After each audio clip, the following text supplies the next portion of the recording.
Welcome! This is an overview of this week's top stories expected to keep making headlines in the days to come.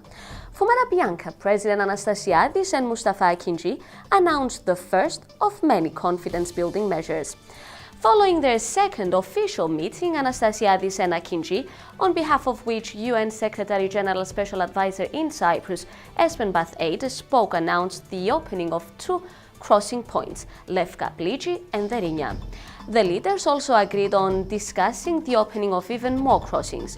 They also made a joint appeal on the crucial humanitarian issue of missing persons.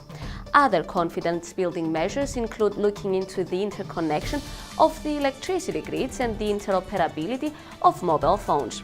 In parallel, work will commence to prevent radio frequency interference, whilst the two leaders also agreed to establish a gender equality technical committee.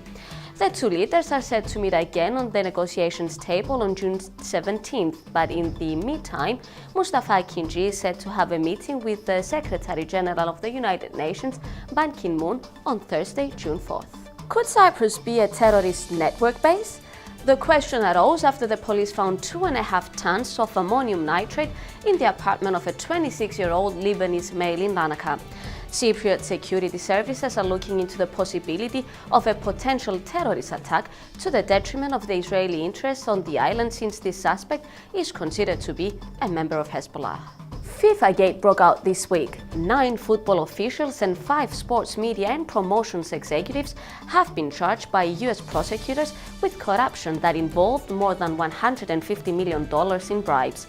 Swiss authorities also announced a criminal investigation into the awarding of the next 2 World Cup tournaments, which are being hosted in Russia in 2018 and Qatar in 2022. Both countries deny any suggestion of wrongdoing over their bids to host one of the world's top sporting events, and Russian President Vladimir Putin has accused the United States of meddling in an effort to prevent the re-election of Blatter. Greece seems a lot like a ticking time bomb this week. The Euro Working Group in Brussels issued an ultimatum towards the Greek government, stating that if the evaluation is not completed by next Thursday, then the country will have failed on its program. The European Central Bank sees a high risk of bankruptcy in Greece if an agreement is not reached as soon as possible. In the meantime, and while a substantial amount of capital has left the country, a statement from IMF's director Christine Lagarde that a so-called Grexit is possible has caused mayhem, especially in view of the long weekend. IMF did blame the confusion and an inaccurate translation, but still, everyone is on pins and needles. The Central Bank of Cyprus headquarters looked a lot like a crime scene this week. Police investigators carried out a searching procedure at Christalla Georgagi's office, as well as at Director General's office, on the instructions of the legal service. Computers, hard drives and other printed documents were confiscated, while the governor was called in for questioning as well. The case opened after a complaint filed by independent MP Zacharias Skoulias that Christalla Georgagi was the one who leaked personal banking data of MPs.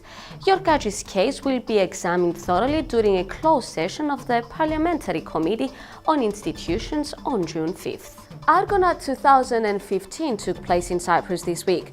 The conducting of exercises such as Arcana 2015, a civil defense exercise in which 200 participants from 18 countries took part, establishes the Republic of Cyprus as a pillar and a hub for providing humanitarian operations for the benefit of the international community and the neighboring countries. Among the countries that took part in the massive-scale exercise were US, Canada, Australia, England, Italy, and France. Thank you for watching.